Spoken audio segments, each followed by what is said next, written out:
Hi team, welcome to this midweek session of Reflections. We're going to talk a little bit today about this concept of parenting is coaching and coaching is parenting. I really love this concept. I've talked about it a lot because it's been a massive part of my journey and the two things are the same. So this is how it started for me. Played professionally for 10 years and got knocked out badly, and in a moment had to retire. And that moment happened in the same week I had my first child. We have gone on to then have 4 children, and it's been a great journey. My coaching has gone up to this point, 16 years. My oldest daughter's 16, 4 children, and my coaching journey has grown and evolved along with my parenting journey. And that's cool because those two things are super parallel. The things you do as a coach are very similar to the things you do as a parent, and vice versa. The things that you do as a parent mirror very closely the things you do as a coach. Now, I'm not saying for a second that when your children come back from a spelling test success that they shake up cans of beer and spray them around the lounge and sing songs and bang bins and basically shout and hoop with that sort of victory. No, not at all. What I'm saying is, for you as the coach or the parent, that there's a lot of parallels you can take and draw upon from both of those things. So if you are a coach and a parent, there's a double whammy of learning you can get, and I don't think it's advisable to separate them, to treat them the same. So when I first got into coaching, I loved this concept because I never thought I was going to be a coach. I love the concept that I was helping people get better at what they wanted to do, I was helping people grow into better people. That's the bit which really excited me. It lit me up, and I noticed it straight away. And I believe that's a very common trait for most coaches. There's that inherent bit where you love helping people to be better versions of themselves, to help them get to where they want to go to. And if it's just a little bit of spark that you can provide, that's the bit most coaches love, that knowing that you've helped someone on their journey. And as you get older, I reckon that magnifies it intensely. And likewise, as your children get older, the same thing happens. As a parent, it's exactly the same. You want to be growing the best children you can, and in the concept being the best adults and people and community members you can. And it's the same principles all around. So I just want to dive into this. I dive into this a lot, but there's so many good stuff we can take away from your daily lives that can flow into training. And I want to talk about 3, which I absolutely love. And firstly, it's this, that it's not soft when you're talking about parenting, and it's not soft when you talk about coaching and combining the two. When your love isn't a soft thing, and you know that with your kids, and my dad often talks about tough love. He gave me tough love, not because he particularly enjoyed it, but he knew it would be better for me in the long run. And his job as a parent, as he told me, is not to be my mate or my friend.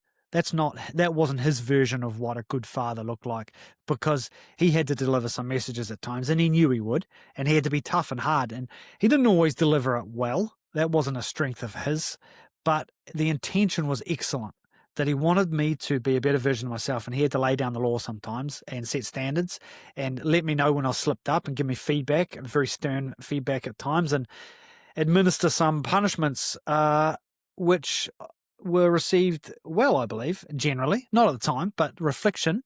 Now when I look back, I go, yeah, I could see what he was doing. And that's a big principle of coaching and parenting. You want to walk away at the end of it knowing that your players or your children look back on your times and go, yeah, I see what he was doing or she was doing, and man, they had the right intentions all round. They may have missed a few marks here and there. That's always going to happen. But the intention to grow me and to highlight things for me was there. So the first thing that I want to talk about is just this concept of rapport.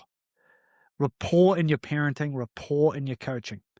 And this concept, and Eddie Jones was the one that told me this, was this coaching without resentment. I just love this phrase. Like, when people know you care, you can deliver any sort of message in any sort of fashion. If they know the underlying sentiment is that you are caring for them.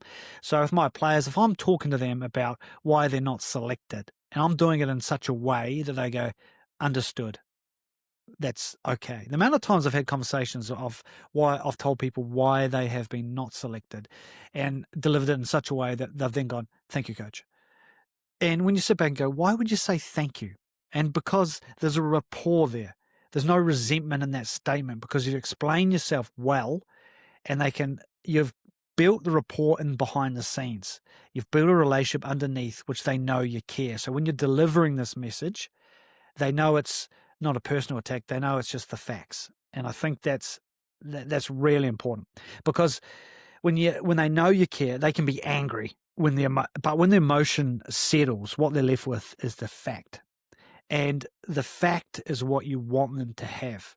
And you want to say things like, this is why I'm doing this. This is why I think this is good for you.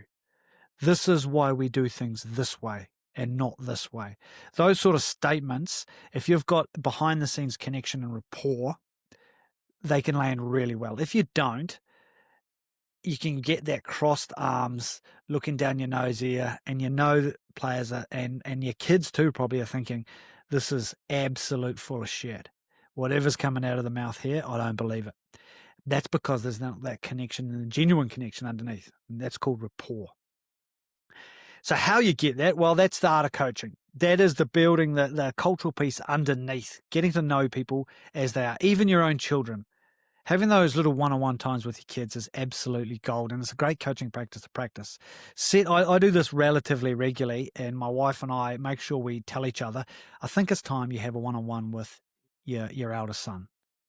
It's time. He's going through a little stage at the moment. He probably needs his dad to just go for a walk around the block with him. So we'd regularly chip away. I love coffee. I love going down the cafe down the road, and if my wife says, I think your youngest daughter needs a little bit of one-on-one time with dad, I'll say to her, do you want to come and get a hot chocolate? And I'm going to get a coffee. Would you like to join me? And pretty much when there's a hot chocolate on offer, that is accepted straight away. And in that time, we have these little heart-to-heart chats about how you doing, how's school, how are your friends, these sort of personal questions. And it can seem like there's no intent, there's no purpose behind it, but what it's laying down is foundations that when those difficult conversations come up, and they always will, whether that's as a parent or as a coach, you're not going to hiding away from them. You've set the rapport up by having these conversations and these little moments, these little connection pieces where you can actually deliver the tough stuff which you need to give, the tough love, as Dad said to me when I was younger.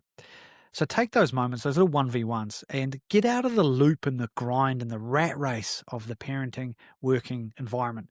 Make those little moments. Sometimes sitting down, watching a show with your kids and just asking a couple of questions along the way is a great way to build that. And there's a million different ways to do it, but you build that with your players, you go a little bit early, you chat, sit down and talk about anything else other than rugby with your players, and they feel special, they feel connected, they feel like you're listening and you care about them. So when you have to tell them they're dropped, they're more receptive and they walk away with less resentment, which is the ultimate gauge of how well you're coaching. The second thing, which I think is really important, I do talk about this a lot, is the tone you take and saving your bullets as a coach and a parent, more so as a parent. If you keep talking in the same tone the whole time, you're going to create a bit of white noise, especially if it's that aggressive, ordery, shouty type, old school coachy, old school parenty style, because it doesn't wash with today's kids. It doesn't wash with today's athletes either. And the reason it doesn't wash a lot of the time is because it becomes white noise. Just becomes the same old stuff over and over. If your 2-year-old is running towards a busy road and you yell out, stop, at the top of your voice, if you're always yelling at the top of your voice and shouting, it becomes something you don't really listen to. I don't really listen to Dad.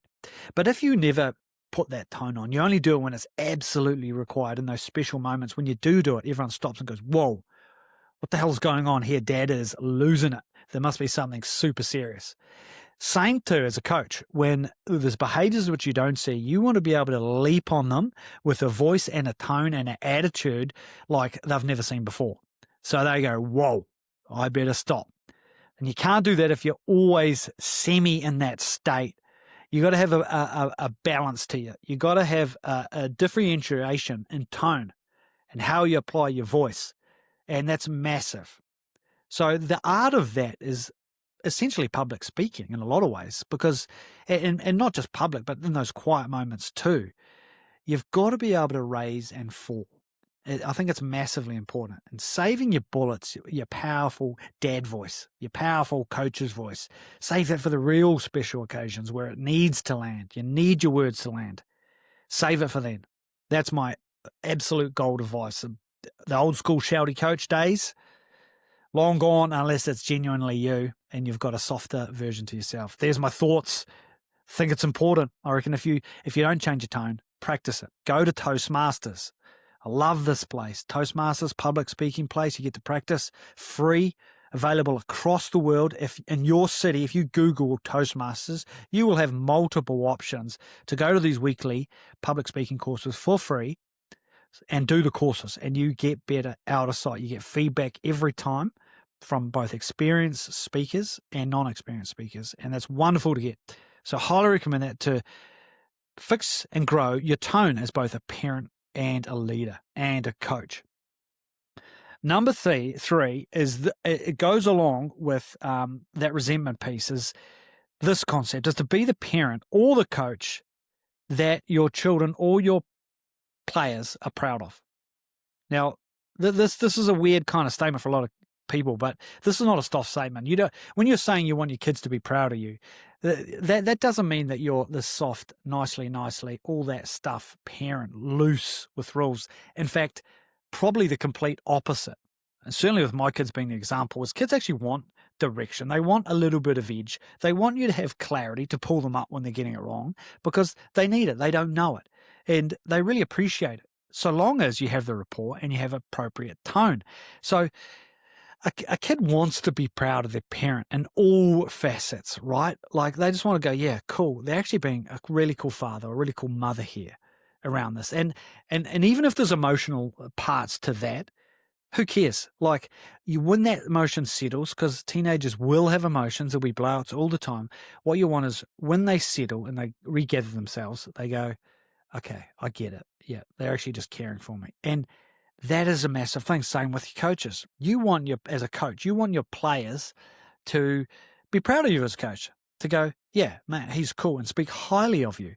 And again, you get that by good rapport individually with people, good tone, both individually and collectively. And so your players go home from your sessions, whether it was a half pie session or the world's best session, and they tell their parents or their partners and their wives or husbands, and when they ask, they say, how was training? They go, it was awesome today. Coach was awesome today. He said a couple of things about X, Y, and Z, which were cool. And then he did this and that.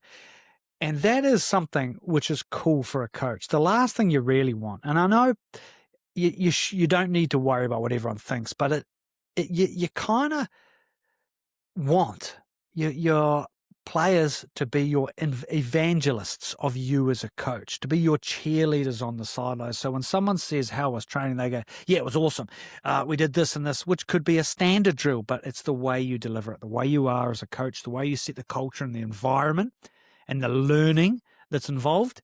You want the feedback, those cheerleaders to be shaking their pom-poms as loud as they can about you. Now, there's a real art to that. There's a lot of things. And it always comes back to what this show is about, is that cultural piece, the environment piece, creating an environment suitable for growth. Now, if you're genuinely doing that and making every effort and being quirky and different and experimenting and being brave and courageous and trying stuff and engaging and bringing the players aboard, you're going to get people that say, I love what this coach is doing. And they tell people about it. Now, that's special. And that's what you want. And that's what you're striving to do. So the three things, I think, in this whole concept of this reflections piece, which I've been reflecting on today, that coaching is parenting and parenting is coaching, the three things you can do on both of those fronts, because they're the same, you're trying to grow people better, is one, to make sure there's a rapport that underlines all individual relationships. And that rapport is just a connection piece. And that's you as a human, making sure you're given the best opportunity you can to connect with another human. And so that when it comes to those hard times, those hard conversations, which will inevitably happen and you want to happen, you've got a great base to lay it out straight.